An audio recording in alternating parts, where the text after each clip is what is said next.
I'm going to show you how to connect friend's controller in Parsec. So the first thing you'll need to do is go to the settings and then go to host tab. And from here, scroll all the way down till you find the virtual gamepad type. And then you can select Xbox 360 simulation or DualShock 4, depending on the controller.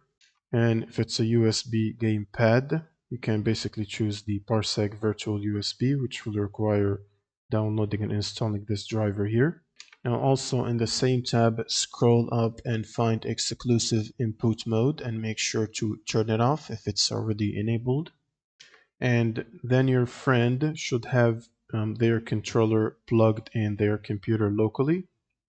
And if they open Parsec, they will need to go to the Gamepad tab, and from here they should be able to detect any connected controllers. And if the controller is not being detected, they can try to unplug it and then replug it again and restart Parsec by clicking Restart here.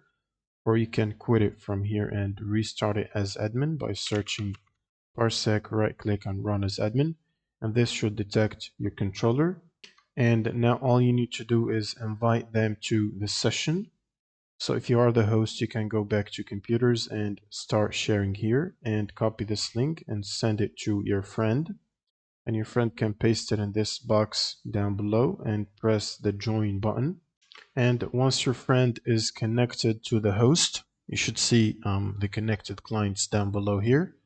And you can simply just click on it and make sure it has the gamepad permissions enabled.